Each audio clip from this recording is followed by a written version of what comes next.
5.6 প্ৰাবল্যৰ ভূমিকম্পত কঁপি উঠিল সমগ্ৰ ৰাজ্য। শিলিগুড়িত মৃত্যু 22 বছৰীয়া যুৱকৰ। কলকাতাতো ভূমিকম্পৰ তীব্ৰ জোকাৰণি। ৰাজ্যত কৰবাত খহিল মন্দিৰৰ চূড়া। বাতিল হল 50খনকৈ ৰেলৰ চলাচল। হয়, ঠিকেই শুনিছে। পুৱা 10:20:49 অহা 5.6 প্ৰাবল্যৰ ভূমিকম্পই পুৱাৰ ভাগতেই এক আতংকগ্ৰস্ত পৰিৱেশৰ সূচনা কৰিলে সমগ্ৰ ৰাজ্যজুৰি।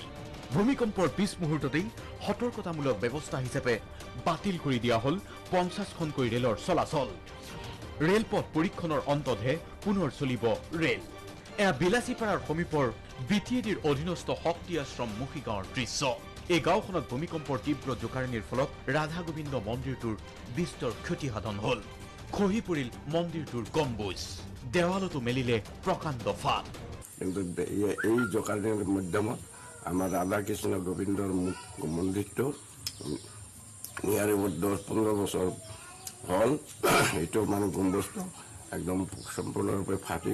এই ভূমিকম্পৰ ফলতেই বৰপেটা ৰোড আৰু বৰপেটা চহৰতো অনেক ক্ষতিসাধন হোৱাৰ বাতৰি আহিছে। অসমাৰীৰ ভৱনৰ আংশিক ক্ষতিসাধন হোৱাৰ উপৰিও বৰপেটাৰ লতিফ খান নামৰ এজন ব্যৱসায়ীৰ বাসভৱনৰ পকী দেৱালতো প্ৰকাণ্ড ফাট মেলিছে। একেই অৱস্থা ধিঙতো। ধিঙৰ এটা গেছ এজেঞ্চিৰ ব্যৱসায়িক প্ৰতিষ্ঠানৰ দেৱাল ফাট মেলাৰ পিছত আতংকগ্ৰস্ত পৰিৱেশৰ সৃষ্টি হয় প্ৰতিষ্ঠানটোত কৰ্মৰত কৰ্মচাৰীৰ মাজত। হাজোত আকৌ বিদ্যুৎ বিভাগৰ আওপুৰণি খুঁটাত চিৰাল ফাট মেলিলে ভূমিকম্পৰ সময়ত। এতিয়া যিকোনো সময়তে এই বিদ্যুতৰ খুঁটা ভাঙি পৰাৰ সম্ভাৱনাও প্ৰকট হৈ পৰিছে। ইপিনে বড়োলেণ্ড বিশ্ববিদ্যালয়ৰ দেৱালত মেলিলে প্ৰকাণ্ড ফাট। আনপিনে শিলিগুড়িৰ মুৰ্ছিদাবাদ কলেজত অধ্যয়নৰত ছাত্ৰ সম্ৰাটৰ মৃত্যু। ভূমিকম্পৰ ফলতেই ছাত্ৰজনৰ হৃদযন্ত্ৰৰ ক্ৰিয়া বন্ধ হৈ মৃত্যু হয়। মূলতঃ শেহতীয়াকৈ কলকাতাত উৰণীয়া সেতু ভাঙি পৰাৰ ঘটনাৰ সমান্তৰালকৈ ভূমিকম্পৰ জোকাৰণিয়ে তীব্ৰ আতংকগ্ৰস্ত পৰিৱেশৰ সূচনা কৰিছে।